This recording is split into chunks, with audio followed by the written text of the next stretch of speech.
these No worries. comments that you brought up in your live stream about people going off in the comments like, you're a priest, a Yeah. wizard should know better, right?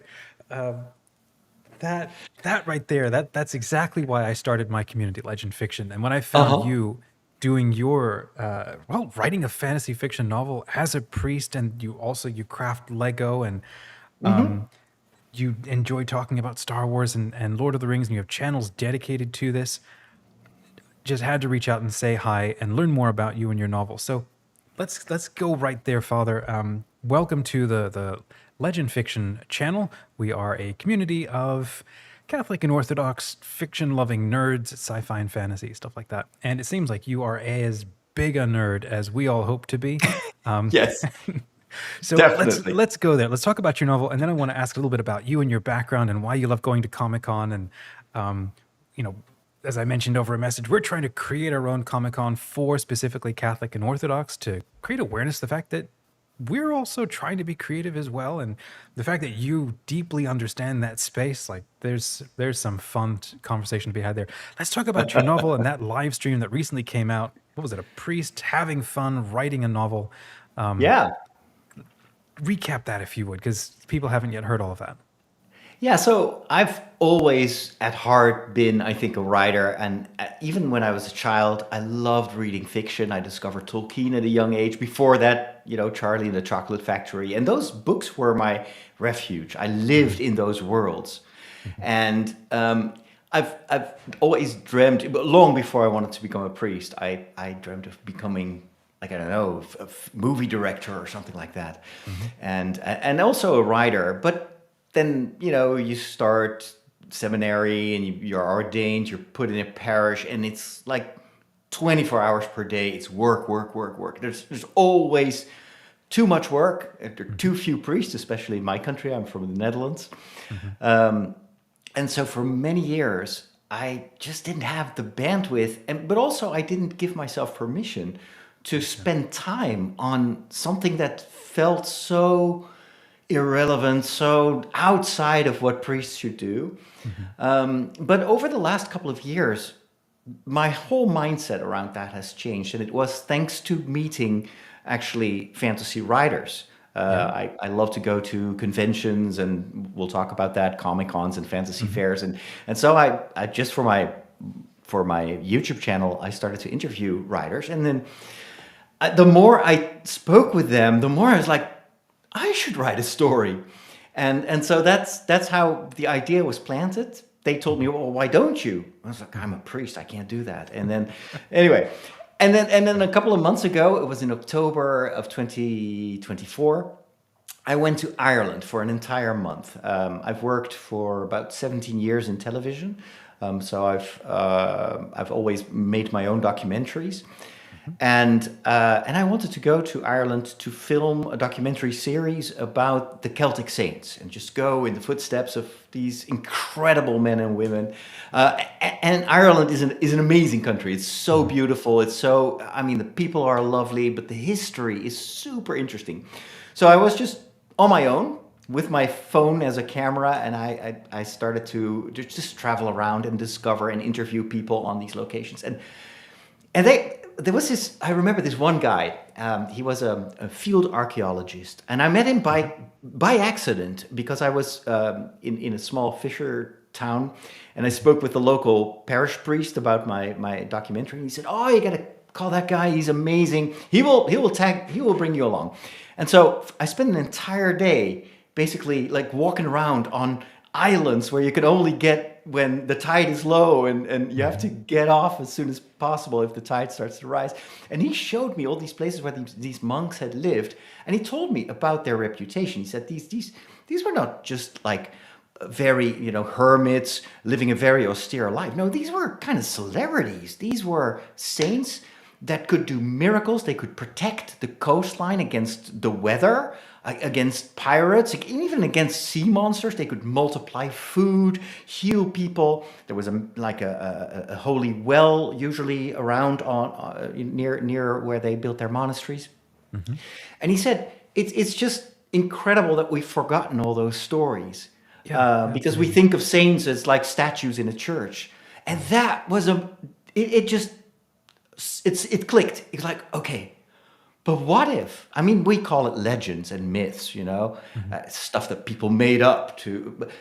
Of course, like from a rational point of view, sure. But my mind was like, but what if I imagine a world where all that has truly happened, and there are actually like saints who can do miracles, who can. I mean, and in my mind, I started to spin a story like. Wouldn't it be awesome to write a fantasy novel? But instead of doing the usual magic where it's, I've read Somewhere tons of those else. stories, but it's always kind of instrumental magic, right? It's I don't know. And I was like, well, what if my magic system is built on two things?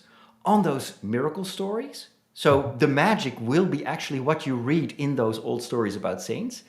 And secondly, what if the core of the magic system is based on the incarnation of the word?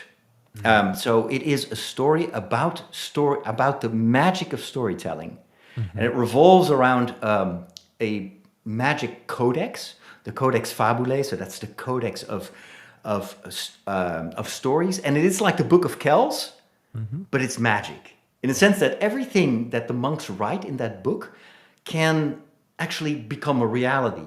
And you have these monks, and they travel around. They're called story mages by the general population. And if they start telling a story, they cast a spell, and it brings people inside the story and inside that world. So it's kind of like I took the old mythical element of the other worlds in Ireland, which is a very predominant thing in like pre-Christian mythology. And I thought, well, what if the other world is the world of these stories? And inside those worlds, people can find clues and get encouraged and find healing and stuff. And what if there is an enemy who doesn't want that to happen? Because if those stories have so much power, it means that they don't have it. And so that started to just ruminate in my mind. And then at one point, I was like, okay, but I need to start, because a novel is not going to write itself. I have no experience. How am I going to do this? You know what? New year, January the 1st, I'm going to start my novel. How do I keep myself accountable? I'm just going to create a YouTube channel, and I'm going to commit myself in front of the entire world that I'm going to do this, and I'll post an update every single day. So that video that I record is basically the kind of the carrot in front of me that keeps me, writing, basically. So that's how it got started. So you've been doing this now for 30 days. What's been the funniest responses that you've had from people who are discovering you and this story, this book you're writing? It's been so overwhelming, just the amount of encouragement that you get, and people love just being part of the. And I never thought that they would be interested, but they like to be part of this process. They see it happen, they see it grow, and so they offer me feedback and encouragement, and also a lot of ideas. That was another thing that I loved about this very supportive like fantasy community. So. They give me ideas for instance, for names. My main characters were called Tim and Alara. Just sounded cool. Never gave it a thought. And then people started like, those are not really Gaelic names, That's kind of weird names. Maybe you should do this and that. And then I had an historian, and she wrote like, oh my goodness, it would be so cool if you could bring some of the mythological beasts that we see depicted in the Book of Kells. Bring them into your story. They're like rainbow vomiting lions in the Book of Kells. Yeah, you can use that. And I was like, oh, that's such an amazing idea. And so the community feeds my story. And I take that in, I use their input, which makes them super engaged, also hopefully in the final product. So what I'm trying to do is, I'm a nobody. Nobody knows me. I mean, yes, I have fans that know me from Star Wars. I've got a whole continent of fans that follow my explanations of the deeper layers in anime on TikTok. But none of those are fantasy book readers. So I figured I need to get people on board. I need to find a community that once the book is there, they actually be willing to buy it and to read it. And I'm just amazed after 30 days how quickly that community is forming, let alone, when the book is going to be ready. Yeah, that's phenomenal. And you said it's going to be about 40 chapters, and you're only like 10 in, and you walked through. We won't. Zero in. I've written. Oh, really? Oh, okay. Well, See, you had I've outlined just or war spent. gamed the first Yes, chapter, and you shared that that's on your true. live stream. And we Yeah, won't get into yeah. that because that was just intense. And the link is in the description, friends. You can go over and watch that. Just wash your dishes and listen to Father go over it. It was a phenomenal live stream, so fun.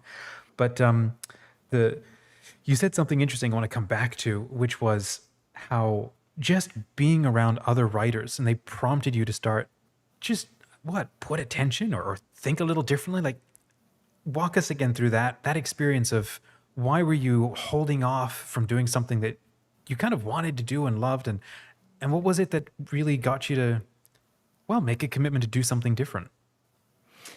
I was I was getting more and more excited when these writers told me about their stories. So my interviews was basically, so what is that world, and what is happening in that world, and I was like, oh, that is so cool, and it just slipped like, oh, I wish I could do something like that. And then they were all like, well, why don't you?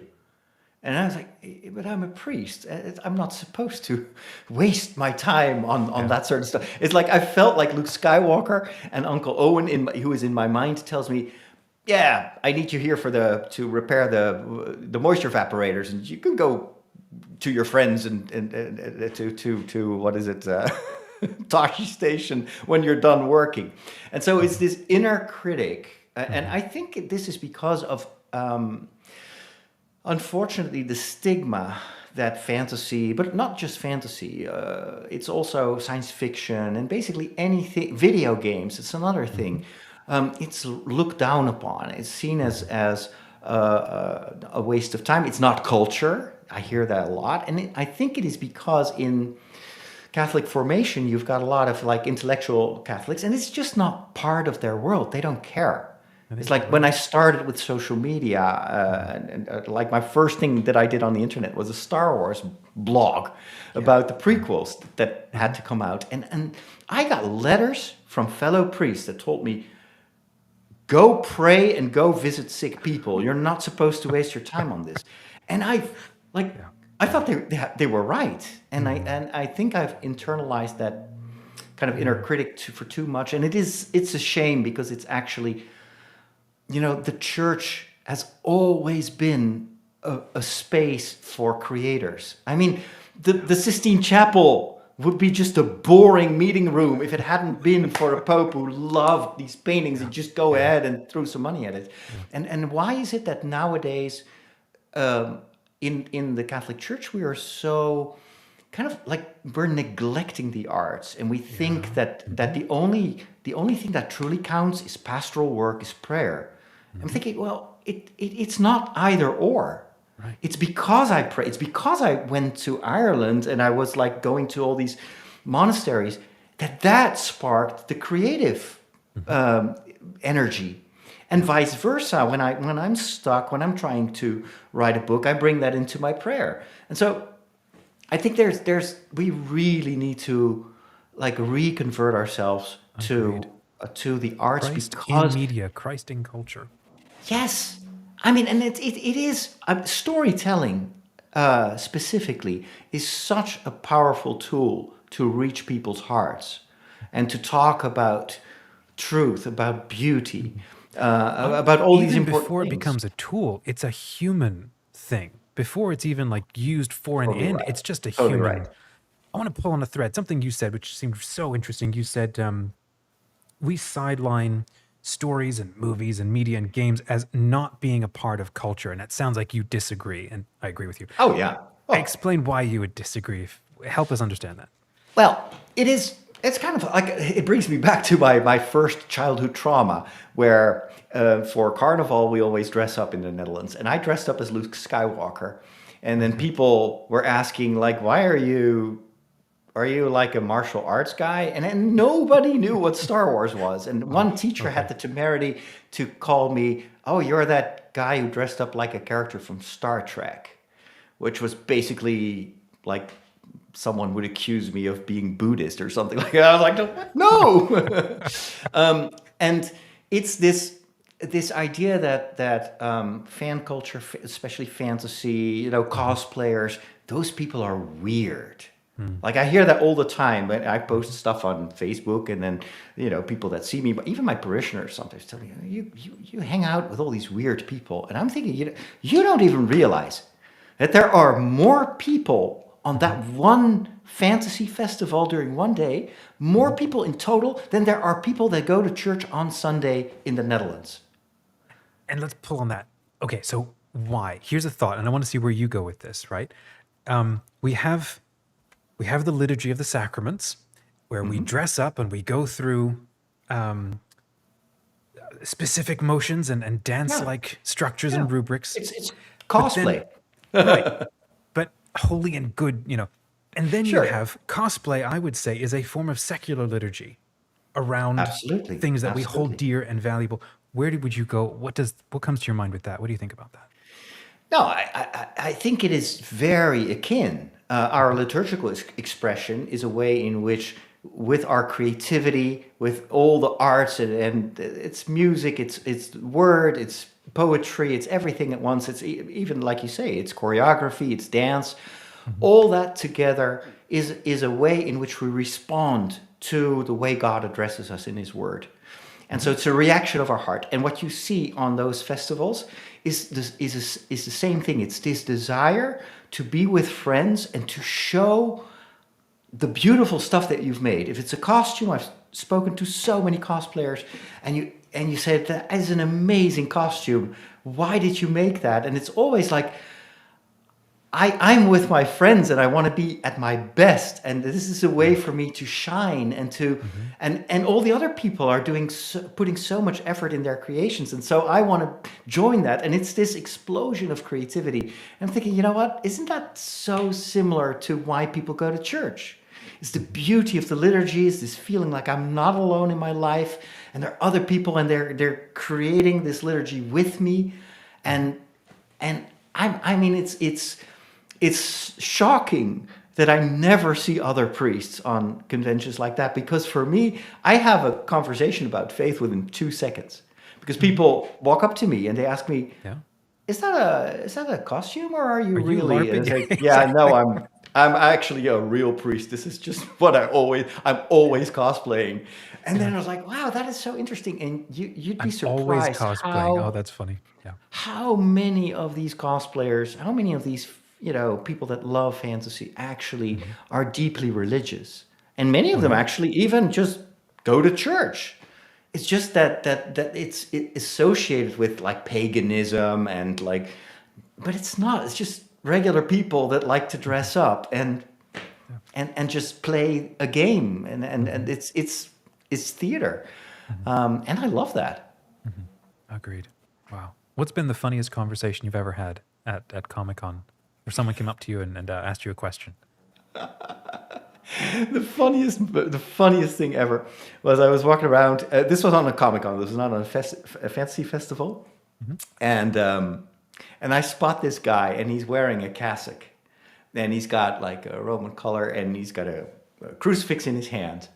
And I walk up to him, and he looks at me, and he's a bit disappointed. And so I walk up to him. I say, "You look great today," and he's like, "Yeah, but I thought I'd be the only one with this costume, and yeah, I didn't know there would be other cosplayers wearing the costume." I was like, "Dude, I'm a real priest," and he was like so relieved, and he's like, "Oh, that's so cool, and can I have a selfie?" And so we took a selfie. And then I posted it on social media, and it was like, okay, so who's the real priest here? Yeah. And then just 5 minutes later, I bump into a guy who is dressed up as Jesus. And he's got the crown of Crown of thorns, thorns. he's got the, Mhm. the white robe, and then the red mantle and everything. And Mhm. it's like, uh, Jesus, can I take a selfie with you?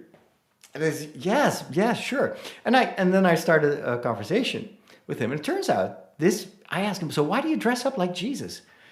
Yeah, I don't know. I'm not religious. I don't believe in God. But I mean, Jesus seems to be such a cool guy, and he's so friendly. And that's kind of like, I feel connected with that. And so when Mhm. my girlfriend asked me, how are you going to dress up? I was like, yeah, I'm going to dress up like Jesus. I was like, isn't that insane? Like it's someone who never goes to church, who probably doesn't believe, but he feels somewhere in his heart that this calling to be like Jesus. Like this is just one step away from actually, I think, believing, and it's just that nobody engages with them, nobody talks with them, nobody listens to them. But the moment you do and you forge a relationship, and all of a sudden I've got plenty of people that I met at those fantasy festivals that are now following me and in everything that I do. And so it's kind of like, and likewise, I love to learn from what they do and what they love. And like 90% of the books that I currently read, I got them from people that are not religious, but they just tell me, hey, go read that. That's amazing. And so, yeah. That's fantastic. So you're now starting your own adventure, your own journey into writing and creativity. You're chronicling it through your YouTube channel. You've actually even got a storytelling guide. Can you share with us what that is? Because that's something people can visit your website, put in their email, and get this Yeah. really handy PDF. Walk us around that. Yeah, that's actually a little booklet that I wrote last year. So before I went to Ireland, I spent a month in London, and I filmed a course on storytelling. And this was before I even had the idea of writing something myself. But I use storytelling a lot in everything I post on social media. Storytelling is obviously in my work as a documentary maker is super important. And I use it in church. My homilies are always story. They start with a story and they end with a story. And I use the techniques of storytelling to keep people engaged, because otherwise they fall asleep. And Right. I would do the same. And so I was like, you know what? I think I should film a course about that. So that's what I did. Very basic course. And then I was like, yeah, but I should write that down. Not everybody wants to sit down and watch like 8 hours of video. And so that's what I did. I wrote a little story, and I also thought it has to be fun to read.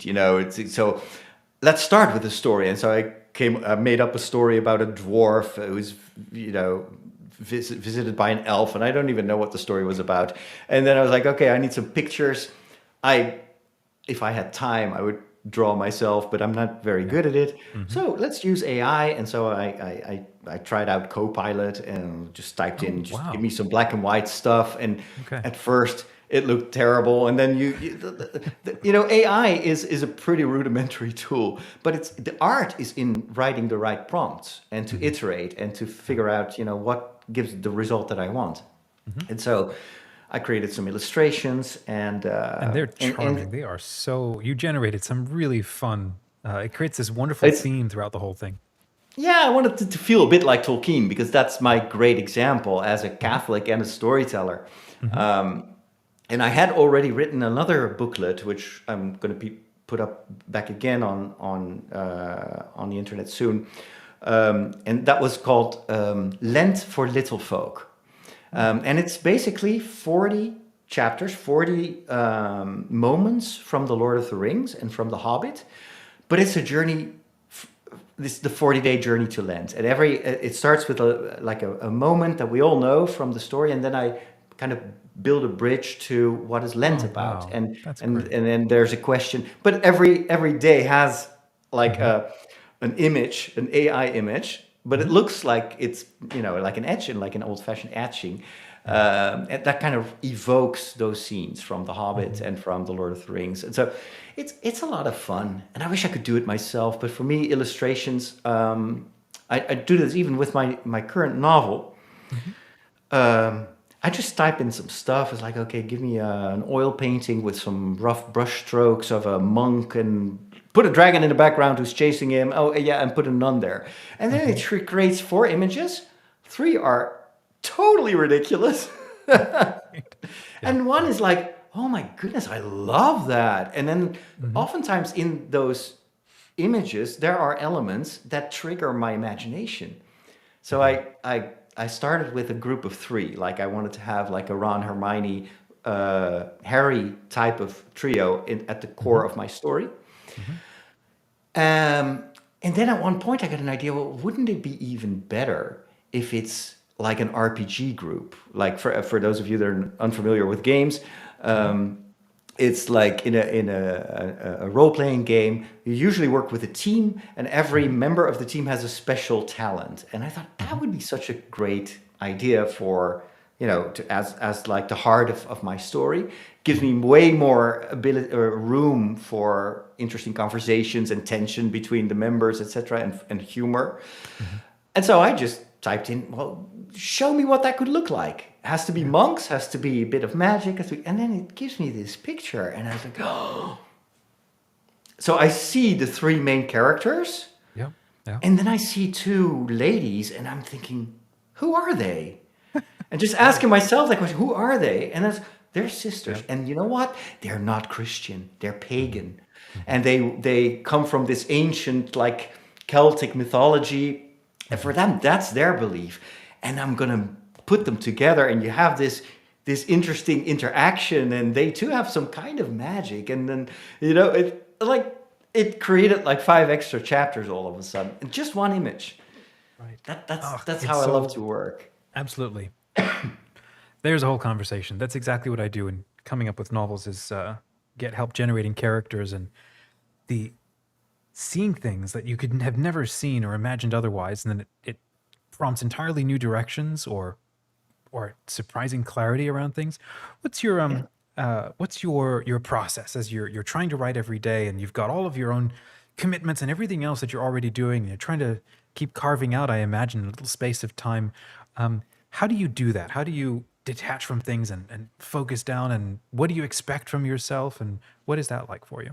Well, I have one great superpower, which is an incredible gift and a curse at the same time. And that is I have ADHD. Oh, you too? And that means most creative people actually suffer from some form of ADHD. At least that's my working theory. But the thing is, it is a blessing because my brain is very good in making connections and coming up with new things all the time. Also is a curse because it means your head is always like, if you've ever been to IKEA for the kids, they have this ball pit and you've got all these different colored balls. And I always say, that's my brain. Yeah. And it's like bouncing in all directions. And I have so much trouble like getting that head quiet. So I have an unlimited amount of ideas, and especially if I go, I start writing, then oh yes, and I get super excited, and then another aspect of ADHD is for me it's very easy to go into hyperfocus, which is almost a little bit like what happens in my book when these monks cast a story spell, like everything stops. And it's literally the world slows down and everyone is just in that new world, in that other world. For me, that is what hyperfocus is. So I start writing. I know that when I don't feel like it, when I'm tired, I only need to tell myself I'm going to do 5 minutes. So I don't force myself to write for 2 hours. I'm not, I'm not Brandon Sanderson, but I have this little egg timer, and so I just put it like this, and I can just change this. It's a visual timer. So I put it like 5 minutes, I press, and then it starts. This becomes smaller and smaller, and that's in front of me. And I can do 5 minutes, and I start just writing a few phrases. And that gets me over that hump of not wanting to start. Great little piece of advice. And then I was like, okay, I think I have got 10 more minutes in me. And then I put it a little bit forward. Okay, let's do that. And then... And then the max is 25 minutes, and then I do a hard break. I stand up, I go get a cup of tea or something like that. And then I go back to the next 25 minutes. It usually only takes those first 5 minutes for me to get into the flow. And there are days like yesterday, I for some reason I just couldn't focus, and I probably overwhelm or whatever. And then I just tell myself, you know what, this is part of the process, and it's okay. The only thing you need to do is to sit in front of your computer and just rewrite some of the stuff. Just do a simple outline. Let it rest. It's more important to not get overly stressed about this. And tomorrow, it will come, and that's what happened. So today, no problem whatsoever. So that's kind of like the way I've been planning this for myself is I like deadlines, but not if there are external deadlines. So I have to set the deadline. Yeah. And so I told myself I'm going to take exactly 1 month to write the premise, to outline and to do the plotting and the character development and all that, because I know that I can do that forever. But then nothing will get written. So there's a hard stop tonight. In a couple of hours from now, that's it, and I'll have to run with it. And then in February, I'm going to do like my own little NaNoWriMo. I have 28 days to write 60,000 words. And I committed myself to that. So I just calculated. So how many words is that per day? It's like 2,500. Yeah, I can do 2,500 words. And I just like, I start with that in theory, because not every morning I'll be in shape, but I'd love to start with that, get all the writing done, and then go to my other work. Because work has a tendency to fill the room that you give it. That's true for writing. It's also true for any other type of work. So I know that if I give myself 2 or 3 hours of writing consistently in the month of February, the rest of my work will fit into the rest of the hours. And if it's too much, then I'll just like step away from some of this stuff. Not everything is important right now. But this ultimately, that's why I do it, is the way that I get my first draft out, and then the third month is going to be revising, redrafting, second draft, third draft, get it out to some proofreaders, and we'll see where that ends. I'm committed to this. For me, is a learning process. I want to keep it concise. I don't want to, because if I tell myself, "Oh, you got take 2 years to write that," It won't happen. I'll be dead before the first chapter is done, you know? So no, let's not do that. I have so many I more want questions. no I'll worries. wrap with maybe 2. Sure. So one would be, what tools do you use? Like you said, you spent the last 30 days just organizing and so on. Do you have any special tools that you enjoy using for getting organized? I use Google Docs. Super simple. Yep. I open a different doc for the overall plot, and then character development, historical research, and then that's what I actually was supposed to do today. But here we are talking to each other. But, I'm sorry. No, it's not your fault. It's like that's how things go sometimes. Yeah. I just discovered the other day, thanks to a TikTok clip, a service called Storyteller, or was it?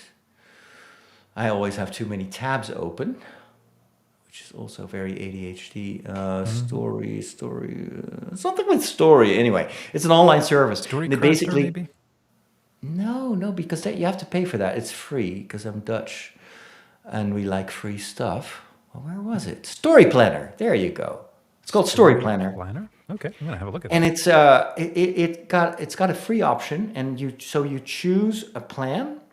For instance, I just outline. Help me with the outline, and it just gives you stuff that you can enter.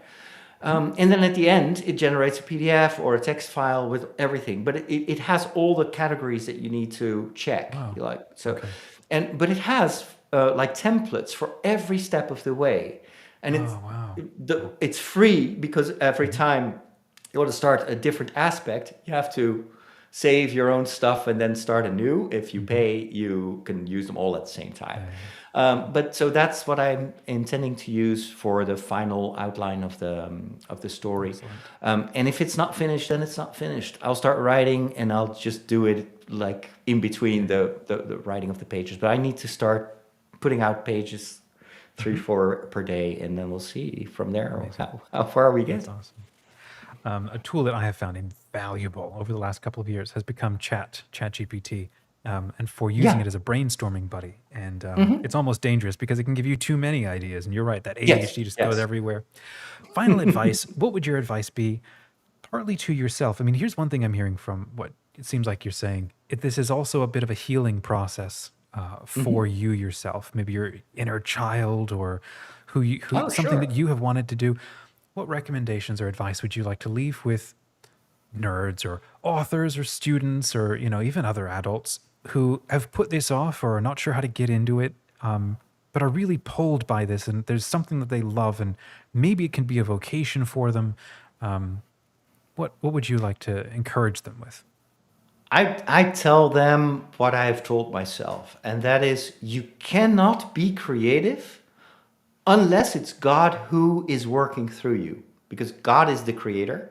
And if you feel this desire to create something, whether it is a painting or just a nice dish that you want to cook or whatever, a story you want to write, a book you want to write, listen to that voice, because it's not just your voice. It is God himself who creates through you. And so that's kind of the permission structure that I needed to give myself to actually start doing it. And the second advice is, you have a story in you. It's already there. The only thing you need to do is to nurture it and to give it room to grow, and you will see it will grow.